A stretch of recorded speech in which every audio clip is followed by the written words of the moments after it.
Genesis chapter 11. At one time, all the people of the world spoke the same language and used the same words. As the people migrated to the east, they found a plain in the land of Babylonia and settled there.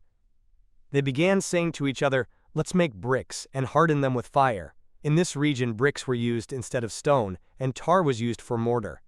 Then they said, "Come, let's build a great city for ourselves with a tower that reaches into the sky. This will make us famous and keep us from being scattered all over the world." But the Lord came down to look at the city and the tower the people were building. "Look," he said, "the people are united, and they all speak the same language. After this, nothing they set out to do will be impossible for them. Come, let's go down and confuse the people with different languages. Then they won't be able to understand each other." In that way the Lord scattered them all over the world, and they stopped building the city.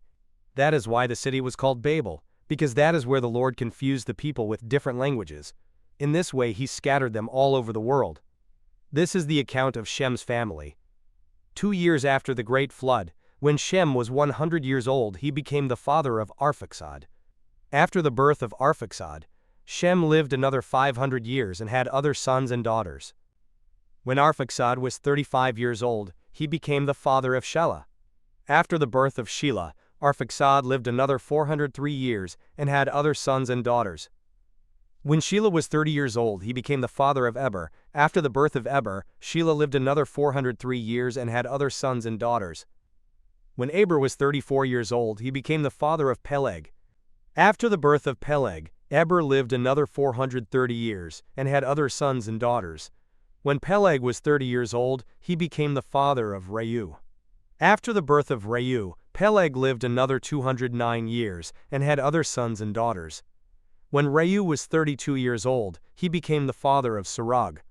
After the birth of Serug, Reu lived another 207 years and had other sons and daughters. When Serug was 30 years old, he became the father of Nahor. After the birth of Nahor, Serug lived another 200 years and had other sons and daughters. When Nahor was 29 years old, he became the father of Terah. After the birth of Terah, Nahor lived another 119 years and had other sons and daughters. After Terah was 70 years old, he became the father of Abram, Nahor, and Haran. This is the account of Terah's family. Terah was the father of Abram, Nahor, and Haran was the father of Lot. But Haran died in Ur of the Chaldeans, the land of his birth, while his father Terah was still living. Meanwhile, Abram and Nahor both married. The name of Abram's wife was Sarai, and the name of Nahor's wife was Milcah. Milcah and her sister Iscah were daughters of Nahor's brother Haran. But Sarai was unable to become pregnant and had no children. One day Terah took his son Abram, his daughter-in-law Sarai, his son Abram's wife, and his grandson Lot, his son Haran's child, and moved away from Ur of the Chaldeans. He was headed for the land of Canaan, but they stopped at Haran and settled there.